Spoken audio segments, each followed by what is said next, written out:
Bonjour, Bonjour. Bonjour. vous venez de publier ensemble ce livre, Oser entendre, sous-titré L'aventure de la parole en maternité.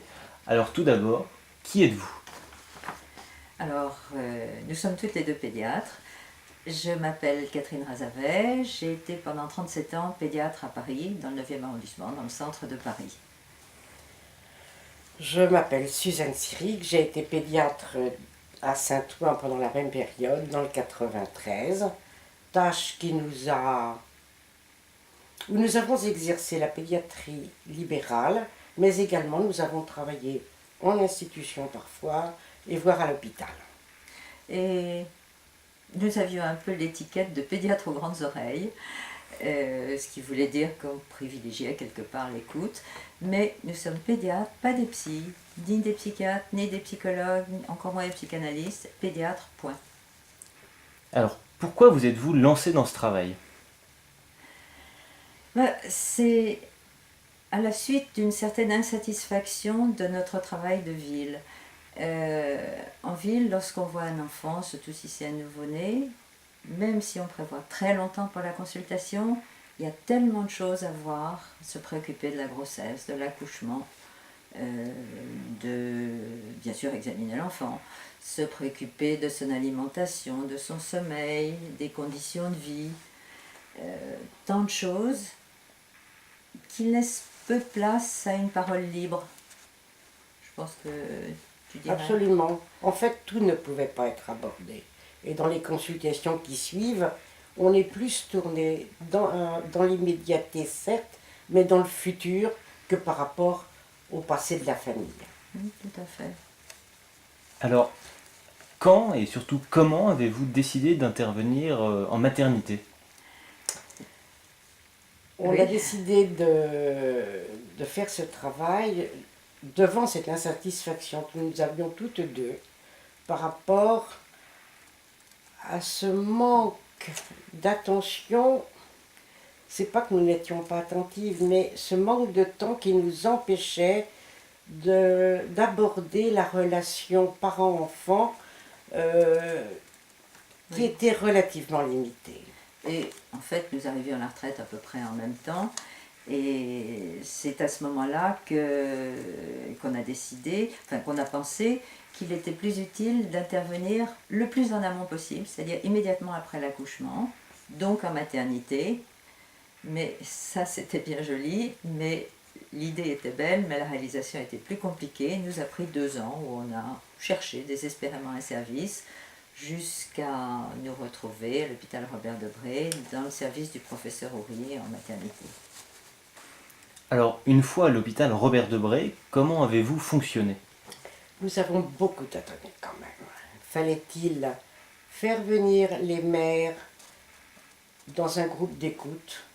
Fallait-il les voir dans leur chambre ou même les deux?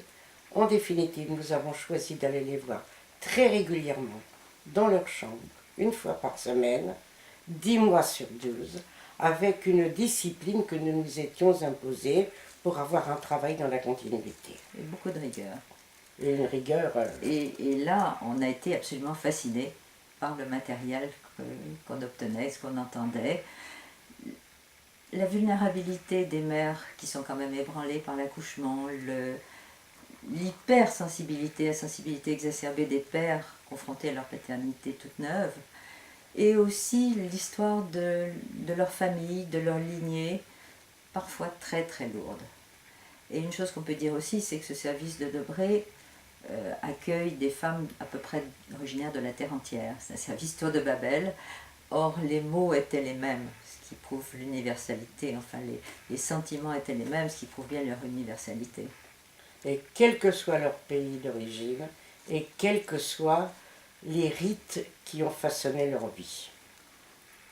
Mais alors de toutes ces expériences, avez-vous pensé d'emblée à en faire un livre? Absolument pas. On a été passionnés parce que nous étions passionnés par ce que nous avons fait, et surtout la rigueur que nous nous étions imposée nous a d'abord entraînés à travailler sur l'écriture. En effet, dans les chambres, il n'y avait pas d'enregistrement, nous ne prenions pas de notes devant les mères, et les pères quand ils étaient là. Dans le couloir, quelques notes. Debout. Pardon? Debout dans le couloir. Debout dans le couloir, oui. Nous prenions quelques notes pour se rappeler l'histoire des familles que nous venions de croiser. Et ensuite, nous avons rédigé avec beaucoup de rigueur tout ce que nous avions entendu quand Chacune de le son côté. thème était important. Et ces écrits que nous faisions chacune de notre côté, nous les travaillions ensemble, soit à l'heure du déjeuner, soit nous nous retrouvions une fois dans la semaine en plus pour en rediscuter. Ce qui nous permettait d'approfondir et d'aller beaucoup plus loin qu'un simple travail d'écoute. Mais en fait, c'était plutôt destiné éventuellement à des présentations à des collègues ou à un congrès. Et c'est nos collègues qui nous ont poussés à écrire, et surtout le docteur Annick Lenestour, qui est pédopsychiatre, et qui a dit qu'il était indispensable d'en faire un livre. Alors du coup, à qui destinez-vous ce livre? Plutôt à un public de... Alors certes, au corps médical, au personnel soignant, mais on s'est aperçu, après l'avoir livré quelques pages à des relations personnelles, on s'est aperçu qu'il avait un attrait pour monsieur et madame tout le monde. Donc, voilà. Oui, ça peut être un public extrêmement large. Voilà.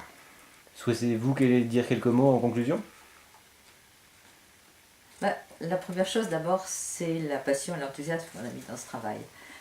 Et ce travail à deux, dans un jeu de ping-pong, que ce soit dans l'écoute, dans l'écriture, c'est vraiment un travail à deux, c'est pour ça qu'on voulait le présenter à deux aussi. Et je crois que aussi bien l'une que l'autre, on croit absolument à la valeur de cette prévention précoce des troubles de la relation parent-enfant. Et c'est vraiment dans cet autre accueil de la vie qu'on souhaiterait vous entraîner.